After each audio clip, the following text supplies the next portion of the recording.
Hello everyone, আজকে দুপুরে বানাবো হচ্ছে পেঁপে দিয়ে মাছের ঝোল। আর খুবই সিম্পলভাবে বানাবো, ছোট বড় সবাই কিন্তু খেতে ভালোবাসবে। আর এটা কিন্তু খুবই হেলদি আর খুবই কম মশলার মধ্যে আমরা পেঁপে দিয়ে এভাবেই বানিয়ে থাকি, সেটা আপনাদের সঙ্গে শেয়ার করছি। প্রথমে আমি 5-6 পিসের মতো মাছ ছিল, সেই মাছটা হালকা করে ফ্রাই করে নিচ্ছি, বেশি ডিপ ফ্রাই নয়, একদম হালকা করে। আর এদিকে একটা পেঁপে নিয়ে নিচ্ছি, পেঁপেটাও আমি কেটে দিচ্ছি। আর পেঁপেটা খুবই কাঁচা ছিল।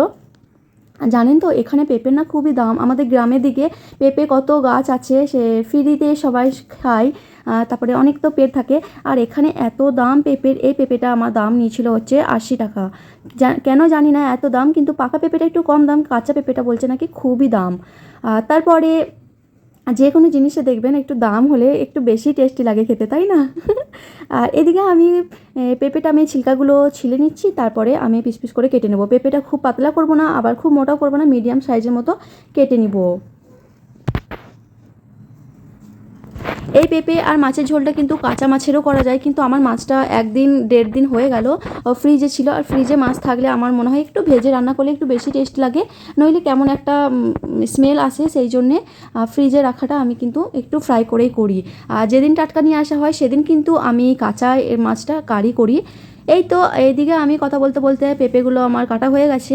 আর পেঁপেটা অর্ধেকটা পরিমাণে নিচ্ছি, অর্ধেকটা রাখছি, যেহেতু আমরা তো একবেলা শুধুমাত্র দুপুরে লাঞ্চ করব, বেশি আর পেঁপেটা নিচ্ছি না। আমি কিন্তু আবার খুব আলু ভালোবাসি, সেই জন্য একটা ছোট সাইজের আলু অ্যাড করে দিয়েছিলাম, আপনারা চাইলে আলুটা স্কিপ করতে পারেন। আর এদিকে আমার পেঁপেটা কাটা হয়ে গেছে। আর মশলা বানানোর জন্য আমি একটা মিডিয়াম সাইজে পেঁয়াজ নিয়েছি, পেঁয়াজটা এভাবে কুচি কুচি করে কেটে নিচ্ছি। মশলাটা কিন্তু খুব হেভি হবে না, সেই জন্য আমি অল্প পেঁয়াজটা নিয়েছি। আপনারা যদি গাঢ়ত্বটা বাড়াতে চান তাহলে পেঁয়াজের পরিমাণটা বাড়িয়ে দিতে পারেন। এখন আমি পেঁয়াজটা কেটে মিক্সার জারের মধ্যে দিয়ে একটা পেস্ট বানিয়ে নিচ্ছি। এদিকে ততক্ষণ মাছগুলো আমার হালকা করে ফ্রাই করা হয়ে গেছে, মাছ ভাজাগুলো কিন্তু এক এক করে তুলে নিব।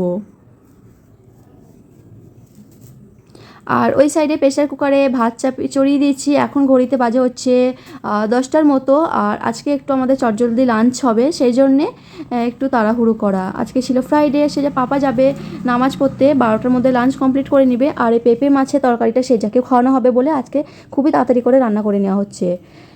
ওইদিকে আমি মাছ ভাজাগুলো একটা বাউলের মধ্যে তুলে নিয়েছি, তারপরে সেম তেলের মধ্যে আমি পেঁয়াজের পেস্টটা দিয়ে দিয়েছি। তারপরে পেঁয়াজের সঙ্গে কিন্তু আপনারা চাইলে একটু কি বলে ওটা, সর্ষে অ্যাড করতেও পারেন। আমি 1 চামচের মতো পেঁয়াজের সঙ্গে সর্ষে অ্যাড করে পেস্ট বানিয়ে নিয়েছিলাম। তারপরে তেলের মধ্যে দিয়ে একটু ভালোভাবে কষিয়ে এখানে কিছু বেসিক মশলা অ্যাড করেছি, ভাজা জিরে গুঁড়ো পাউডার, ধনিয়া গুঁড়ো পাউডার, হলুদ গুঁড়ো আর লঙ্কার। আপনারা চাইলে আপনাদের মতো মশলা অ্যাড করতে পারেন বেশি বেশি করে। ঠিক আছে, এখন ভালোভাবে কিন্তু মশলাটা কষার পালা। কষে যাওয়ার পর আমি এখানে পেঁপে আর আলু কাটাটা দিয়ে দিয়েছি। তারপরে একটা টমেটো কুচি দিয়ে দিয়েছি, সেটা ভালোভাবে মিশিয়ে নিচ্ছি। আর পেঁপে কিন্তু খুবই নরম হয়, আমার এখানে কড়াইয়ের মধ্যে সিদ্ধ হয়ে গেছিলো। চাইলেও কিন্তু প্রেসার কুকারেও সিদ্ধ করা যায় যদি তাড়াহুড়ো হয়, কিন্তু আমার মনে হয় কিছু কিছু জিনিস যদি কড়াইয়ে রান্না করা হয় সেটা বেশি টেস্ট আসে। এইদিকে এই তো আমার ভালো মতো কষা হয়ে গেছে, এখন কোনো পানি ব্যবহার করিনি, পরিমাণ মতো লবণটা দিয়ে দিচ্ছি। তারপরে আমি পরিমাণ মতো পানি দিয়ে দিচ্ছি, 2-3 বার করে নাড়াচাড়া করেছিলাম ঢাকনা খুলে, তারপরে ফুটিয়ে গেলে কিন্তু এই পেঁপে আর ঝোলটা রেডি হয়ে গেছে।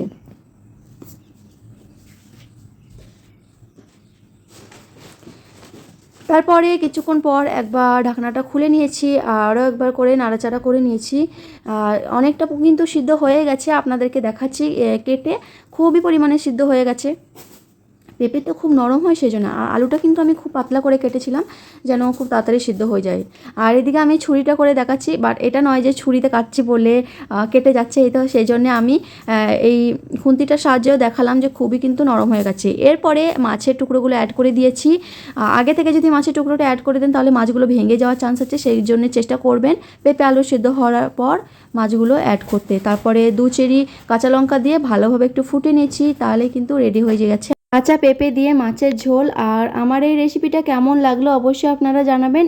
আর আপনারা কি রেসিপি ভিডিও দেখতে চান সেটাও আমাকে জানাবেন, আমি ট্রাই করার চেষ্টা করব। ওকে, দেখা হচ্ছে পরের ভিডিওতে। বাই, আল্লাহ হাফিজ।